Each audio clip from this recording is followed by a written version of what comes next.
بسم الله الرحمن الرحيم الحمد لله ربنا الذي جعلنا ناطقا والصلاة والسلام على رسوله وسيدنا محمد الذي كان صادقا. Barcha hamd va maqtovlar bizlarni so'zlovchi qilib qo'ygan Robbimiz Alloh taolaga xosdir va u zotning juda ham to'g'ri so'z bo'lgan rasuli va sayyidimiz Muhammad alayhisalomga salovat va salomlar bo'lsin. Assalomu alaykum va rahmatullohi va barakatuh. Muhtaram birodarlar, bugungi eshittirishimizda zot harfining talaffuzi va uning ajam alifbosidagi ifodalanishi haqida gapiramiz. Zot harfi haqida. Arab alifbosidagi zot harfining talaffuzi va uning arab alifbosidan boshqa alifbolarda yozilganda zot deb yoziladimi yoki dod deb yoziladimi degan savolga to'xtalmoqchimiz. Islom dini O'rta Osiyoga kirib kelishi bilan turli sabablar bilan arabiy so'zlar ham kirib kela boshlagan.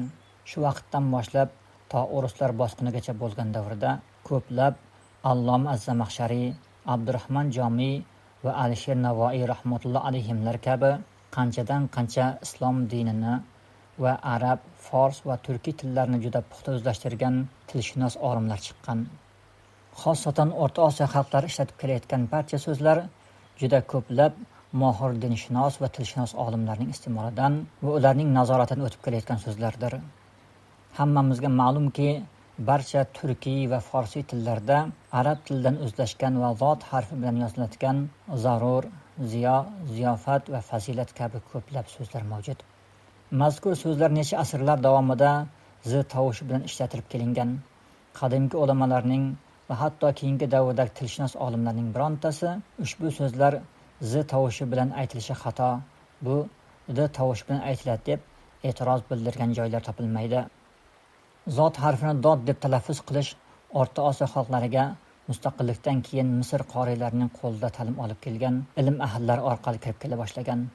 O'zbekistonga bu holat xossatan 2000-yildan keyin juda ham keng tarqaldi. Mustaqillikdan oldingi ilm tarqatgan domullo va mulla bobolarning barchalari zot harfini mahrajdan chiqargan holda z tovushi bilan aytganlar va shunday aytishni ta'lim berishgan. Zot, zo va dol harflarining mahrajlari va xususiyatlari haqida. Har bir tilda bo'lgani kabi arab tilida ham harflarning talaffuz qilinadigan o'rinlari va ularning o'ziga xos xususiyatlari bor. Arab tilida harflarning talaffuz qilinadigan o'rinlariga harflarning mahraji deyiladi va harflarning o'ziga xos xususiyatlariga harflarning sifatlari deyiladi. Arab tilidagi zot harfi mahraj va xususiyatda boshqa xalqlar uchramaydigan o'zgacha harfligi bilan ajralib turadi. Bu harf boshqa xalqlarda uchramaganligi va o'xshashi bo'lmaganligi uchun ham o'zlarida bor bo'lgan harflarning aytilishidan foydalanib, ba'zi xalqlar d tovushi bilan qabul qilishgan va boshqa ba'zi xalqlar esa z tovushi bilan qabul qilishgan. Buning sababi zot harfining mahraji va xususiyatlari bilan aynan bir xil bo'lgan harf boshqa xalqlarda bo'lmagan uchundir. Zot harfini arab bo'lmagan xalqlarning harflari bilan yozish masalasida ham Avropa xalqlari d harfi bilan ifodalashgan, sharq xalqlari esa z harfi bilan ifodalashgan. Yana ushbu zot harfi qatnashgan so'zlarni ham o'zlariga ana shunday tovush bilan qabul qilishgan. Bu masalada qaysi birlar haqiqatga yaqin bo'lganligini ham ilmiy tahlillar bilan aytamiz. Ana endi zot harfi va shunga yaqin bo'lgan zo harfi va biroz yaqin bo'lgan dol harfining mahraj va sifatlarini jadval asosida ko'rib chiqamiz. Birinchi zot harfi. Zot harfining mahraji tilning tepa yon qirg'og'i va tepa oziq tishlarining orasi. Zot harfining sifatlari: birinchi jahr, ikkinchi rahova, uchinchi isti'lo, to'rtinchi ittiboq, beshinchi ismot, oltinchi istola. Ikkinchi zo harfi. Zo harfining mahraji tilning uchi va tepa old tishlarining orasi. Zo harfining sifatlari: birinchi jahr, ikkinchi rahova, uchinchi isti'lo, to'rtinchi ittiboq, beshinchi ismot.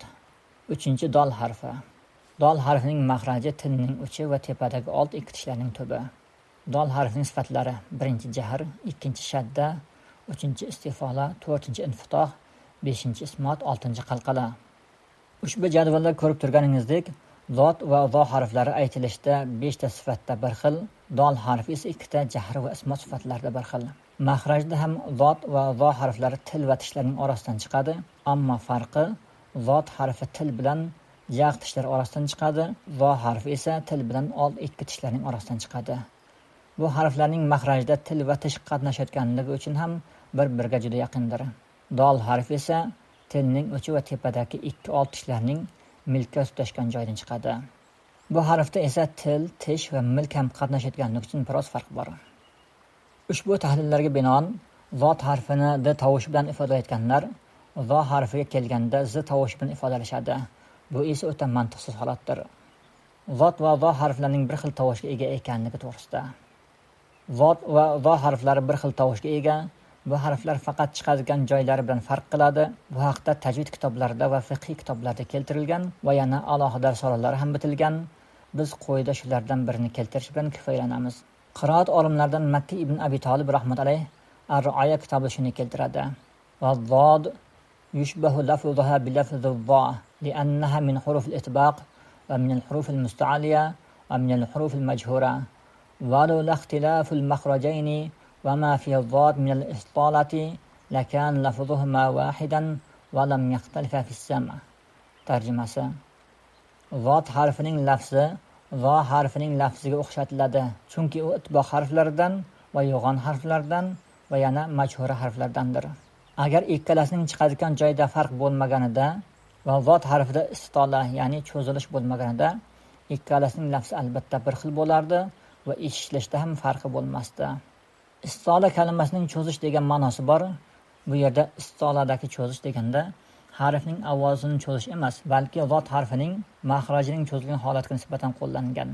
Bu haqda Imom Al-Jazari rahmatullohning shogirdi Abul Fath Al-Mizzi rahmatulloh Muqaddimatul Jazariga yozgan Al-Fususul Muayyada asarida shunday degan: "Wal farqu baynal mustatil wal mamdud anna al-mustatila jara fi makhrajihi wal mamdud jara fi nafsihi." Tarjimasi: mustatil harfi bilan mat harfining orasidagi farq shuki, mustatil harfi albatta maxrajda joriy bo'ladi, mat harfi esa zotida, ya'ni ovozda joriy bo'ladi. Qiroatdagi hukmi.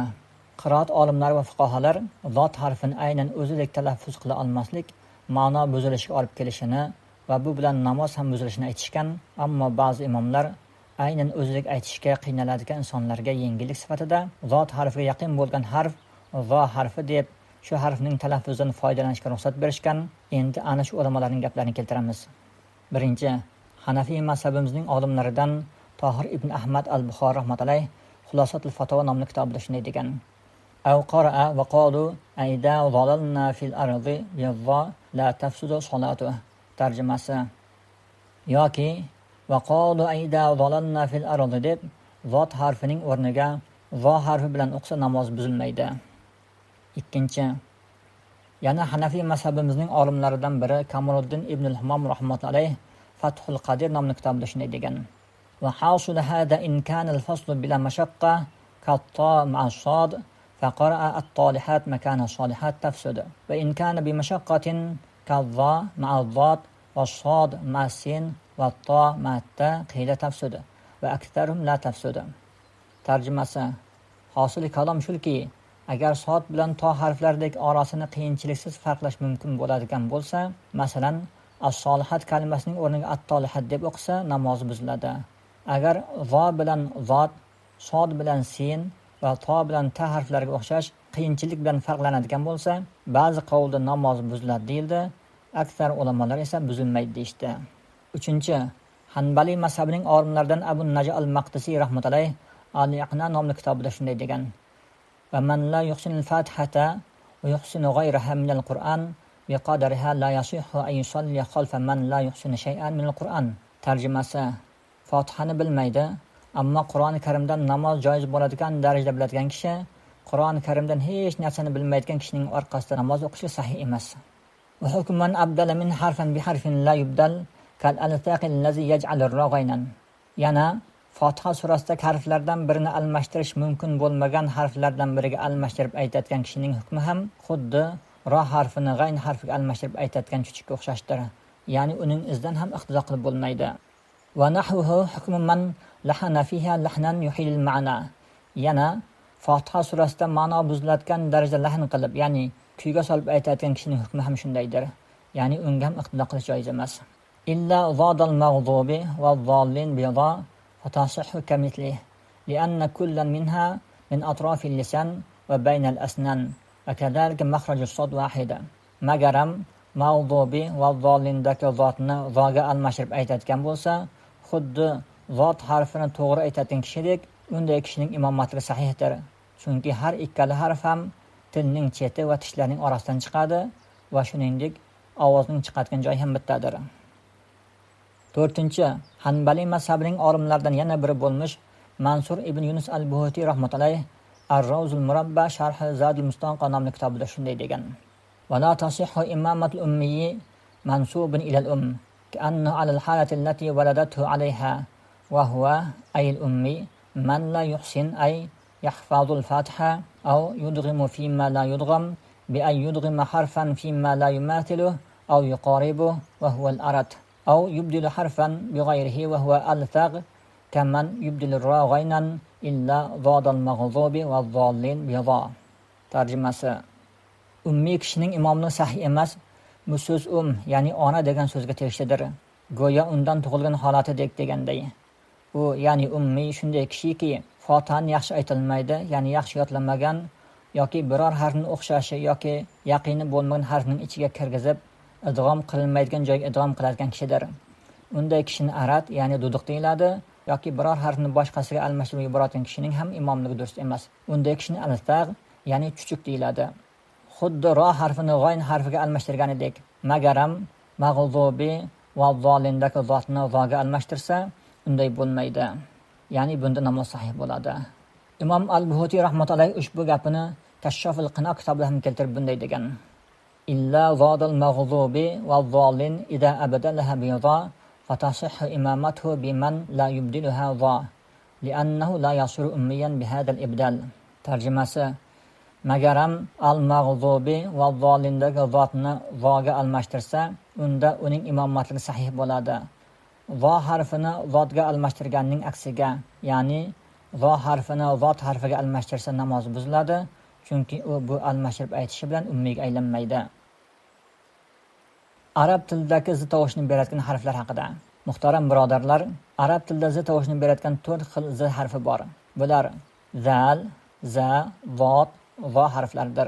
Ushbu harflar bir-biridan maxrajlari va ba'zi xususiyatlari bilan ajralib turadi, ammo tovushi bir xildir. Bu haqda tilshunos olimlardan Imom Roziuddin al-Astrabodi rahmatullohi Ibn Hojibning Shofiyasi sharh nomli asarida shunday keltirgan: "Va ba'zul hurufi idza wuqifa 'alayha kharaja ma'aha mithlu an-nafkhati wa lam tanadhaqat dhaqt al-awwal wa hiya dha wa zal wa dhat wa zay fa inna dhada tajidu al-manfaza min bayn al-adras wa dha wa zal wa zay tajidu manfadan min bayn al-thanaya." Tarjimasi: ba'zi harflarga to'xtalgan vaqtda u bilan birga havoga o'xshash narsa ham chiqadi va bunda oldingiga o'xshash, ya'ni qalqaliga o'xshab siqilmaydi. Bu harflar zay, zot, zal, zo harflaridir. Zot harfi albatta oziq tishlar orasidan chiqadigan yo'l topadi. Zay, zal, zo harflari esa old ikki tish orasidan chiqadigan yo'l topadi. Ushbu qavlni Imom Sochiq Nizodi rahmatullohi ham zot harfining kayfiyati nomli risolasida va nahv olimlaridan Ibn Jinni rahmatullohi ham Sirru Sinoatul Ayrob risolasida zikr qilishgan. Sinchkovlik qilish zarur bo'lgan o'rin. Zot harfini dod deyishlikka sabab nima? Zot harfini dod deyishlikka sabab sinchkovlik yo'qligidandir. Nimaga va qanday e'tibor berishlik kerak degan savolga shuni aytamizki, zot harfini dod deb talaffuz qiluvchi muhtaram qori ikramlar tajvid kitoblarida zikr qilingan zot harfining maxraji haqida zikr qilingan tilning yon qirg'og'i va tepa oziq tishlarining ichki yon tarafi degan joydagi tepa oziq tishlarining ichki yon tarafi degan joyga ko'proq e'tibor qaratib, tilni jag tishlariga yopishtirib olishligidadir. Vaholanki nahv va sarf kitoblarida zot harfining talaffuzi haqida fa inna zoda tajdul manfaza min bayn al-adras, zot harfi albatta oziq tishlar orasidan chiqadigan yo'l topadi deyilgan. Muhtaram qori ikramlar ana shu joyga e'tibor qaratishmayapti. Zero tilning tagidan aytiladigan biror harf yo'qdir. Hamma harflar tilning usti bilan aytiladi. Shu sababdan zot harfi tilning tepa yon qirg'og'idan aytilganligi va til ham tishlarning ichiga joylashganligi bois tepadagi jag tishlarning ich tarafiga tegishga majbur. Ammo bu yerda tilshunos olimlar zikr qilishgan zot harfi albatta oziq tishlar orasidan chiqadigan yo'l topadi degan joyini ham e'tiborga olinishi zarur. Xulosa sifatida shularni aytamizki, O'rta Osiyoga islom dini kirib kelganiga 1000 yildan oshgan. Ana shu davr mobaynida bu yurtlar ilm maskaniga aylanib, qanchadan qancha allommalar yetishib chiqqan va O'rta Osiyo xalqlarining urf-odatlari va turmush tarzi islom dinining ahkomlari asosida shakllangan. Shu sababdan muhtaram talib ilmlarga va islom diniga ixlos muhabbat bilan amal qiladigan do'stlarimizga tavsiyamiz shuki, ushbu yurtlarda islom dini orqali yetib kelgan qadriyatlarni mahkam ushlab, ulardan og'masdan amal qilishlik, xatoga ketmasdan salomat qolish yo'lidir. Alloh taborak va taolo ushbu ma'ruzamizni ixlos muhabbat bilan tinglaganlarni ikki dunyoda aziz mukarram qilsin, doimo o'zining sinchkov qullaridan qilsin, barchalarimizni o'zi rozi bo'ladigan yo'ldan yuritsin. Amin. Alhamdulillahi robbil alamin.